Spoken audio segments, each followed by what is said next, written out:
Oi, tudo bem? Meu nome é Michele, eu curso Pedagogia, eu tô no 4º semestre, na São Judas, na unidade da Moca. A aula de hoje vai ser sobre sistema digestório. Começando, para que ele serve? O sistema digestório serve para processar o alimento que a gente come, absorver os nutrientes que estão presentes nesses alimentos e eliminar o que a gente não vai utilizar no nosso corpo, ou seja, as fezes. Além da importância dos órgãos nesse sistema, a gente tem as glândulas acessórias. E para que servem essas glândulas acessórias? Elas sintetizam substâncias essenciais para o nosso corpo. Então, eu vou falar um pouquinho sobre cada órgão, sua função nesse sistema, e vou falar também sobre essas glândulas. Os órgãos que compõem o sistema digestório são a boca, a faringe, o esôfago, o estômago, o intestino delgado, o intestino grosso e, por fim, o ânus. Aí tem as glândulas acessórias, que são as glândulas salivares, o pâncreas e o fígado. E agora eu vou falar um pouquinho sobre cada um. Começando pela boca, que é o primeiro local do sistema digestório, por onde a gente ingere o alimento. E a partir daí, nossos dentes realizam a função mecânica, que é a que a gente controla, e trituram o alimento.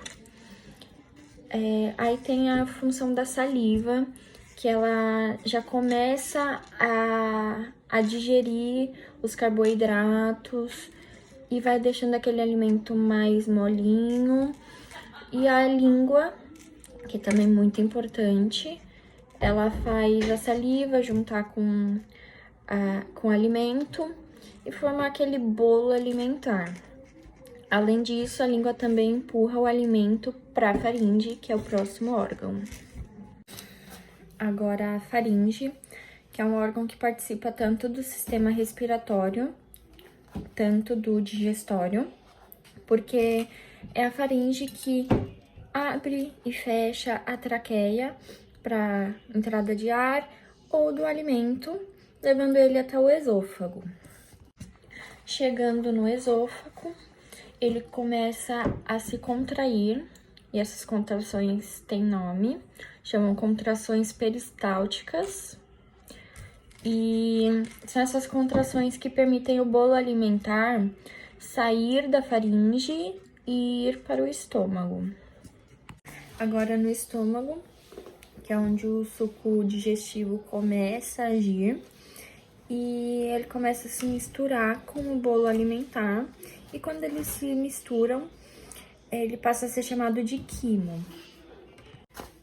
Nesse suco gástrico, que é o suco digestivo, está presente o ácido clorídrico, que ele faz com que o pH baixe e ele promove a ativação da pepsina. O que a pepsina faz? A pepsina, ela atua na digestão das proteínas. Então, às vezes você pode estar se perguntando como que esse ácido, ele não irrita as paredes do estômago. As paredes do estômago têm um muco que reveste elas e essas células são sempre renovadas, então faz com que se torne uma proteção para o estômago.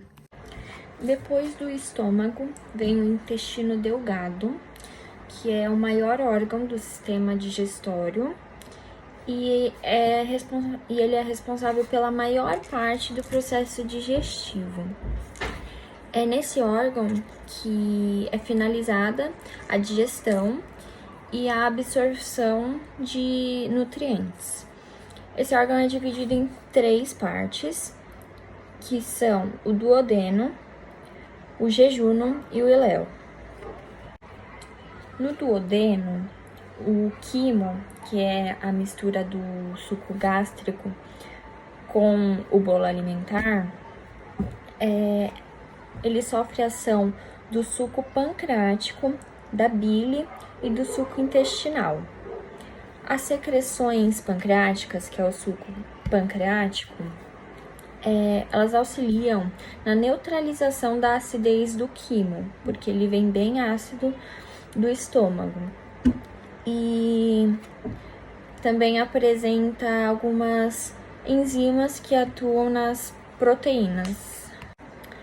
A bile, ela atua como um emulsificante, o que torna mais fácil a digestão dos lipídios. E as secreções do intestino são ricas em enzimas que atuam nos aminoácidos e nos nucleotídeos também.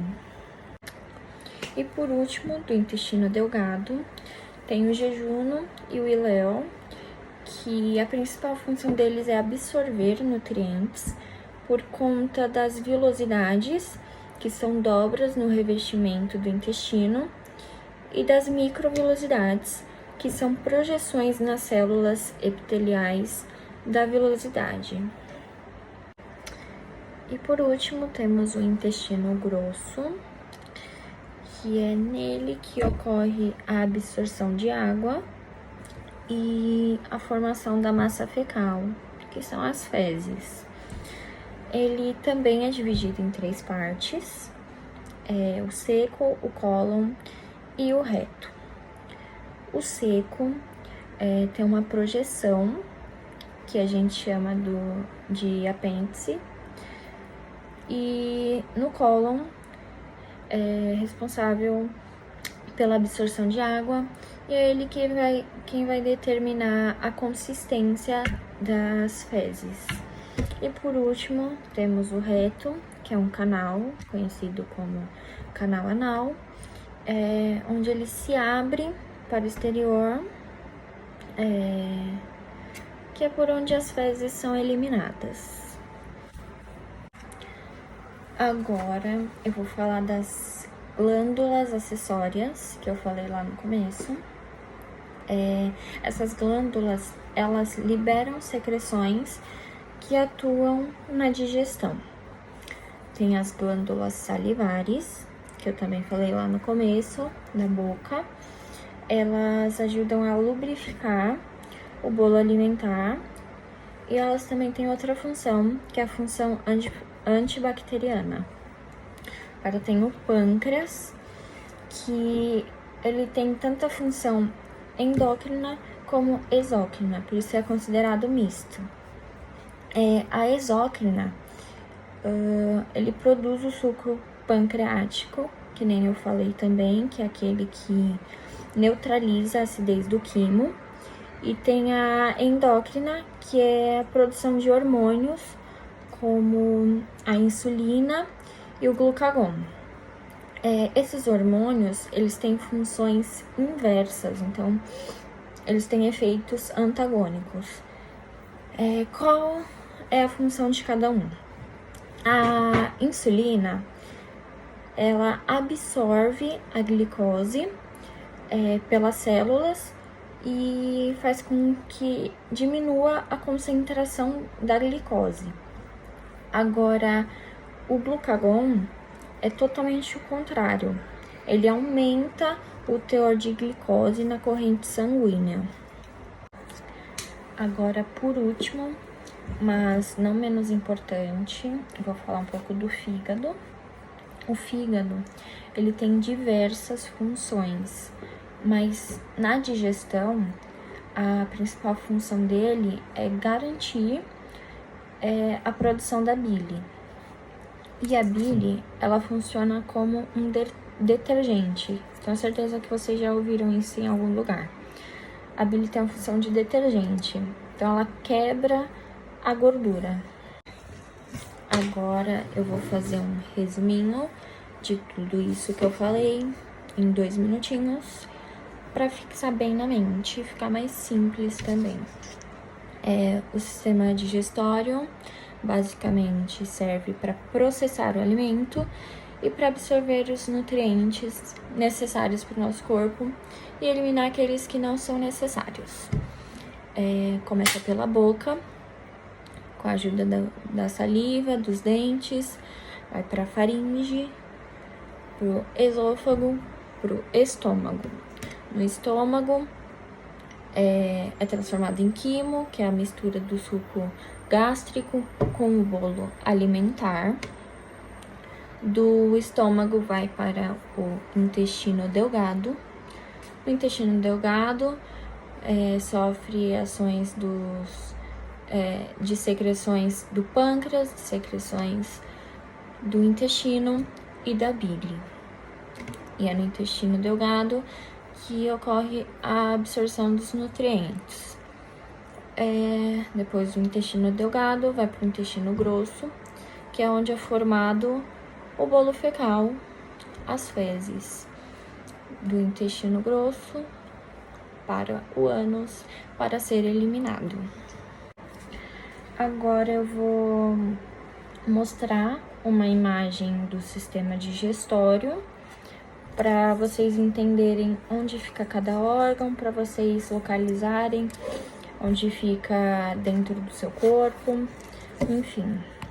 Começando aqui pela boca, que é onde tudo começa, passando pela faringe, onde tem a traqueia, indo para o esôfago, passando do esôfago para o estômago, intestino delgado, intestino grosso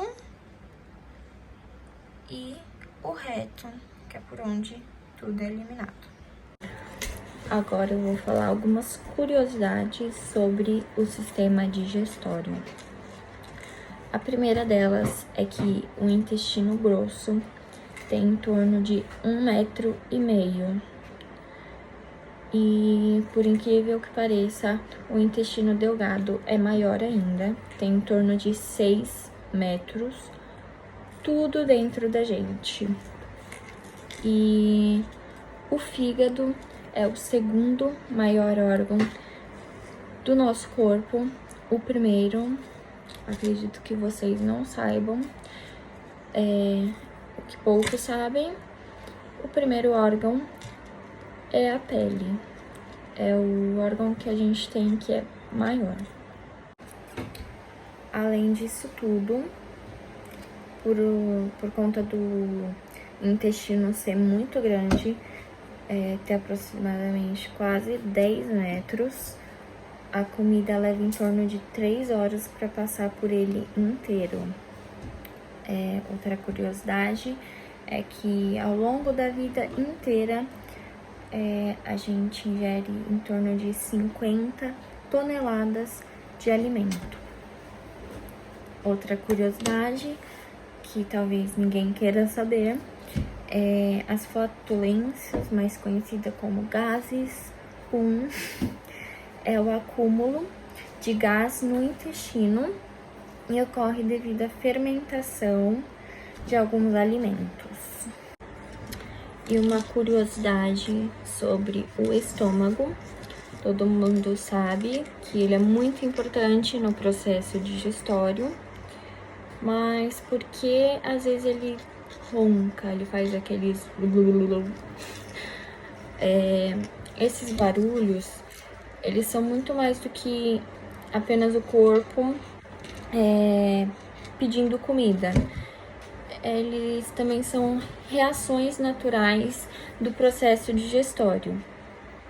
Mesmo quando não tem comida, quando o estômago está vazio, o cérebro ele manda sinais pro aparelho digestivo e as contrações musculares fazem com que ele ronque. Então, uma das alternativas para parar com esses barulhos é diminuir o intervalo entre uma refeição e outra, porque isso acelera o metabolismo. Então, o que acontece quando a gente tá com fome são essas contrações, só que Quando ele tá vazio, o barulho, ele amplifica. E essa foi a minha aula. Eu espero muito que vocês tenham gostado. E já já tem mais. Um beijo.